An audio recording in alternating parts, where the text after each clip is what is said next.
네,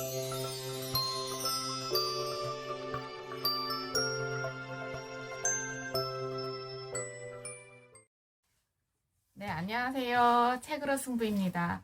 오늘은 우리에게 좀 더 친숙한 중국에 대한 이야기를 나눠보도록 하겠습니다. 먼저 중국 지도부터 세계 지도에서 찾아볼게요. 네, 세계 지도를 먼저 보실게요. 세계 지도 중국이에요. 우리나라가 여기에 있다면 왼쪽에 중국이 있죠. 중국은 커다란 두 개의 강이 대표적으로 흐르고 있는데 여기 위쪽에 보시면 황허강, 그다음에 아래쪽에 보시면 양쯔강이라고 되어 있어요. 다시 내용을 나눠보도록 하겠습니다.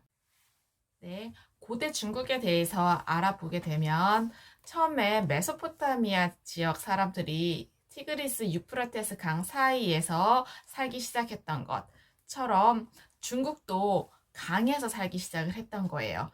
그리고 메소포타미아 사람들은 동쪽에 있는 인도를 동방이라고 불렀어요. 자신들이 중심이기 때문에 그 지역을 지금의 이라크 중동 지역을 중심에 놓고 인도를 동방이라고 부르고 인도보다 훨씬 더 동쪽에 있는 중국을 Far East라고 해서 극동이라는 이름을 붙였습니다.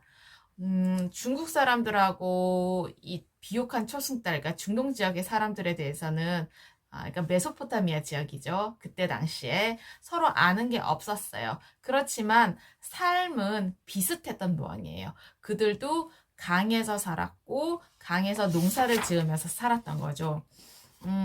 처음에 중국 사람들은 메소포타미아처럼 이렇게 독립된 마을로 이루어져 있었어요. 그런데 결국에는 위대한 지도자인 황제가 황허강 유역에서 나타나서 통일을 한 거예요. 하나의 왕국으로 통합을 시켰어요. 그러면 이 황제와 황제의 아내인 누조가 어떻게 비단을 만들게 되었는지 이야기를 해드릴게요. 어느 날 왕비 누조가 정원의 뽕나무 아래에 앉아 있었어요. 그래서 궁전 밖에서 무역을 하는 상인들의 소리들을 들으면서 아주 평화롭고 조용한 정원에서 시간을 보내고 있었는데 점심때가 되었어요. 그래서 점심때 시녀에게 이곳에서 이 정원에서 오늘은 점심을 먹겠다 라고 했어요. 그러니까 시녀가 고기, 과일, 밥, 차 이런 음식들을 내어왔어요. 잔을 이렇게 입에다가 대고 있는데 그때 그 잔 속에 무엇인가가 풍덩 빠진 거죠. 잔을 들여다 보니까 작고 동그란 무엇인가가 차 속에 둥둥 떠 있는데 바로 위에 쳐다보니까 바로 뽕나무 가지가 있었던 거예요. 거기에는 수백 개의 작고 하얀 고치들이 왕비 머리 위에 대롱대롱 매달려 있었어요. 바로 누에고치라고 하는 거예요. 누에고치는 그 고치 안에 있는 누에는 나방으로 변해서 곧 고치를 뚫고 날아갈 예정이었던 거예요. 그래서 이거를 보더니 누에고치가 내 찻잔에 떨어졌네 라고 누조가 얘기를 했는데 시녀가 당황해서 세 잔을 갖다 드릴게요 라고 얘기를 했더니 왕비가 잠깐만 있어봐 라고 하면서 그 고치 안에 있는 누에를 꺼내봤어요. 그랬더니 거기에는 엄청나게 얇고 반짝거리는 실이 있었던 거예요. 그래서 뜨거운 물 때문에 그 고치가 풀리는 걸 알게 되었던 거죠. 그래서 그 실이 굉장히 길어서 그 정원을 12바퀴나 돌아야 그 실이 끝이 났던 거예요. 그러면서도 너무나 가볍고 은빛처럼 반짝이고 그래서 이 누조라는 왕비가 했던 생각이 이것으로 옷을 짤 수 있다면 정말 아름답겠는데 그러면 황제폐하의 멋진 옷을 지을 수 있겠는데 라고 이야기를 했어요. 시녀는 너무 가늘어서 천으로 짤 수가 없을 거예요 라고 이야기를 했는데 다른 누에 고치도 갖고 와서 한번 실을 풀어봤어요. 그러면서 이 실을 이렇게 꼬아 보니까 실이 조금 더 튼튼해졌겠죠.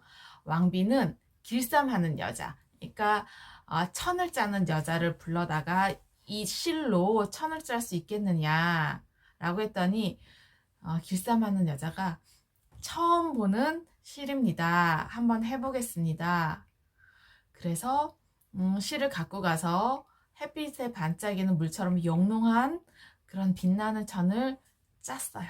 그래서 그 천을 가지고 황제를 위한 옷을 만들었고, 황제는 그 옷을 보자마자 엄청 감탄을 한 거죠. 너무 아름다워서. 그래서 이제부터 이 천을 비단, 실크라고 부를 것이다. 이 아름다운 천은 궁전 밖으로 절대로 새어나가서는 안 된다.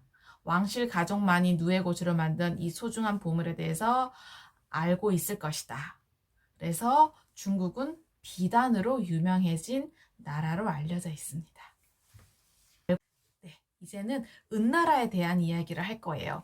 과거에 이 황제와 누보에 대한 이야기는 거의 알려진 게 없었고 확실한 것이 없었어요. 왜냐하면 문서화로 기록되어 있지 않았기 때문이에요. 그래서 사람들의 입을 거쳐서 전해온 전설들 뿐이었던 거죠. 중국 사람들이 황하강 유역에 살았고 거기에서 벼농사를 했었고 누에를 키웠었고 그러면서 적들로부터 자신들 스스로를 지키려고 애를 썼다는 거, 그 다음에 새로운 지도자가 권력을 얻었다는 거, 이 정도는 알고 있지만 자세한 내용은 없었던 거예요. 그리고 오랜 시간이 지난 이후에 은나라 지방의 탕이라는 사람이 500년 동안 황허강 유역을 통치를 했었어요. 은왕조라는 말로 이름이 붙여져 있는데, 왕조란 뭐냐, 하나의 집안이 하나의 나라를 다스린 거예요. 아버지가 아들에게 왕위를 물려주고 형이 동생에게 물려주고 삼촌이 조카에게 물려주는 형태를 왕조라고 하는데, 은왕조가 바로 그런 방식으로 통치를 했던 거예요. 은왕조에 대해서는 아주 많은 것들이 알려져 있었어요.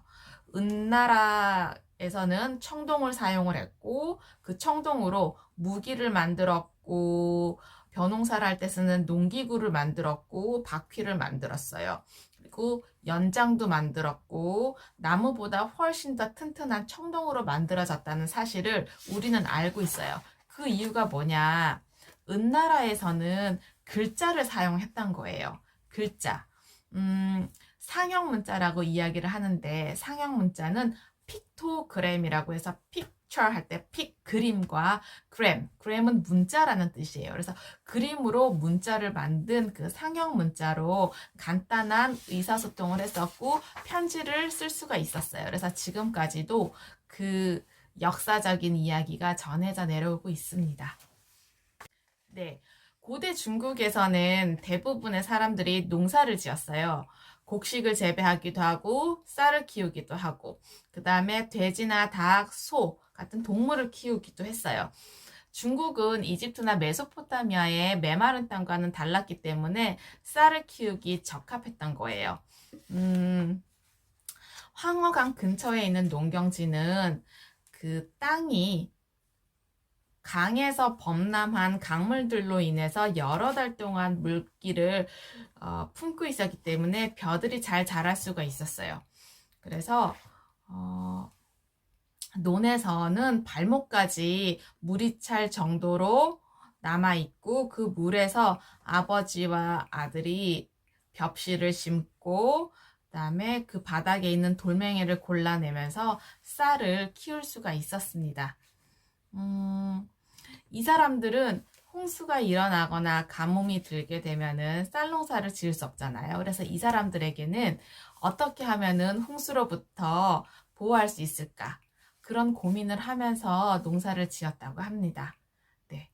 과거의 지혜와 지식을 통해서 현재와 미래의 삶이 좀 더 풍요롭고 의미 있기를 기원합니다. 감사합니다.